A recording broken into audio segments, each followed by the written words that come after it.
m'appelle Michel Poulain. Je travaille au Musée canadien de la nature, plus spécifiquement le domaine de la phycologie. Phycologie signifie d'ailleurs l'étude des algues. Dans le phytoplancton, on retrouve différentes classes d'algues.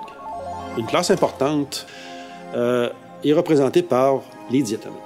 Donc, les diatomées sont des cellules unicellulaires. Une seule cellule.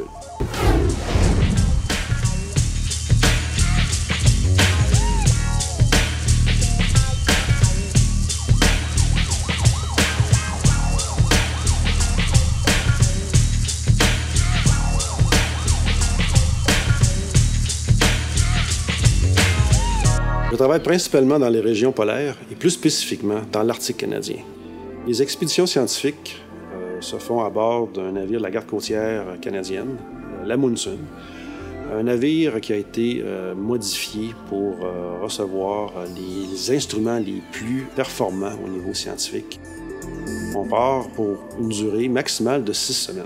Maintenant, lorsqu'on est à bord du navire, il faut qu'il soit aussi autosuffisant, donc avoir suffisamment de nourriture à bord, de médicaments à bord si jamais il arrive un accident. L'échantillonnage du phytoplancton se fait avec un système qu'on appelle la rosette. La rosette est finalement une structure métallique circulaire auquel sont fixées des bouteilles d'échantillonnage d'une capacité de 12 litres. Nous ouvrons les bouteilles aux deux extrémités. C'est relié électroniquement parce que, une fois que la rosette est à l'eau et qu'on descend la rosette à différentes profondeurs, on peut activer la fermeture des bouteilles électroniquement à partir du pont du navire.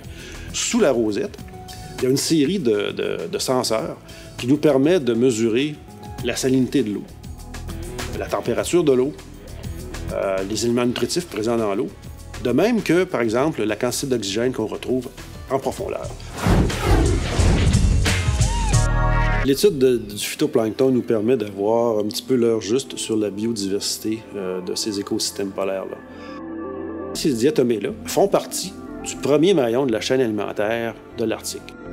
Et elles sont importantes parce que les organismes supérieurs, donc la partie animale de plancton, on parle ici de zooplancton, simplement vont se nourrir de cette manne-là qu'on retrouve dans les océans. Ce qui attire tout scientifique dans sa démarche, je crois, c'est les nouvelles questions qu'on peut se poser, la découverte qu'on peut faire, en ce qui me concerne, en relation avec la biodiversité. Donc, peut-être on va trouver des nouvelles espèces. Ça m'est arrivé d'en décrire. Encore là, c'est intéressant parce que, wow, c'est plaisant.